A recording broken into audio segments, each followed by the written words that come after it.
This idea of sitting on Instagram, sitting on Facebook, scrolling for 10 hours is a grave. I tell people the grave is not 6 feet below. The grave of the modern era is a handset. Many people are walking with their graves because the hours that should be invested in self-development, they have wasted it with mindless scrolling on things that don't bless them. Arise, shine. I met Reverend Dr. Omar Okpa many years ago, and he asked me the first question. He said, how much is your library? Me that thought I was reading.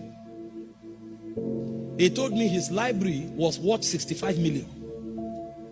And I checked, I scanned my whole library in 1 minute. I realized I was joking. At this level, you are still studying? He said, yes. Meanwhile, you look at Reverend Omar Okpa, you think, oh, God has anointed some people. You don't know they walk under. People come out unprepared and they have nothing to say to their generation. If you want to shine, you must arise.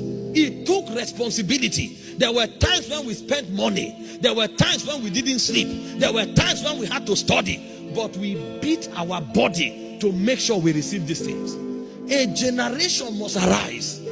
You say you want to be a doctor. How many doctors have you sat down to listen to? What is your commitment to your books? You can't shine. It's not magic. It's not even miracle, as it were. You cannot shine. You say you want to be a leader. You have never sat down to listen to leaders, to hear how they talk, to hear how they solve problems, and you want to become great. You are sitting here. You say, one day I'll be the governor for your state.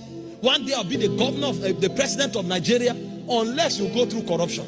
If it is based on value, you will never become. Because for you to shine, you must arise.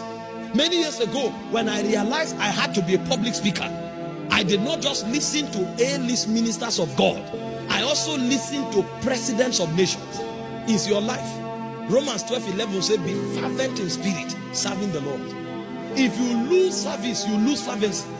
Because every time you come here and sweep the floor, lead the prayer, lead the choir, you may think you are doing the church a favor until you stop or until you are removed. Then you will now be shocked that the burden that comes to your heart when you want to lead worship, that leads you to prayer, that burden will no longer be there because the responsibility is no more. And after 3 weeks, after 1 month, you'll discover that flesh will begin to resurrect, because flesh was mortified. If you don't keep it mortified, it will resurrect. And then you who have destroyed lust for 2 years, lust wakes up again, and your thoughts become darkened, and you are wondering, when did this lust come from? That's when you will realize that when you were serving God, you were doing yourself a favor.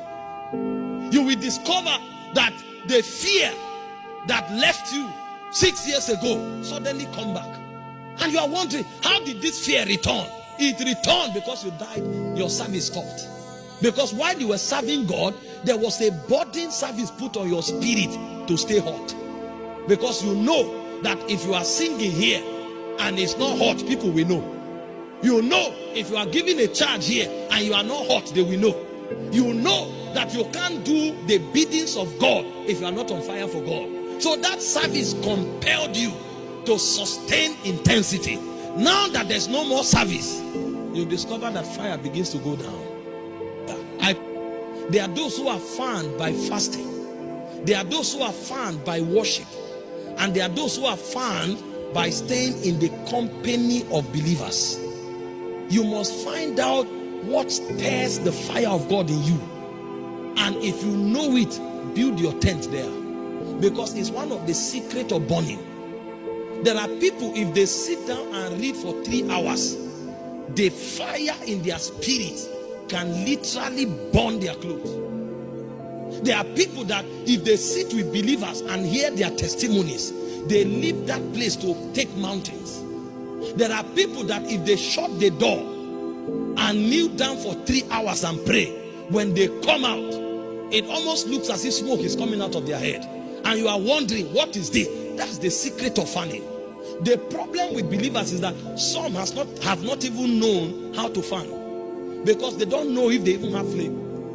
But if you have found how to fan your flame, stay there. If it is worship that fans you, every day carry an earpiece, at least for 2 hours. Let the songs be rolling and you are singing and praising God. Stay up, stay on fire.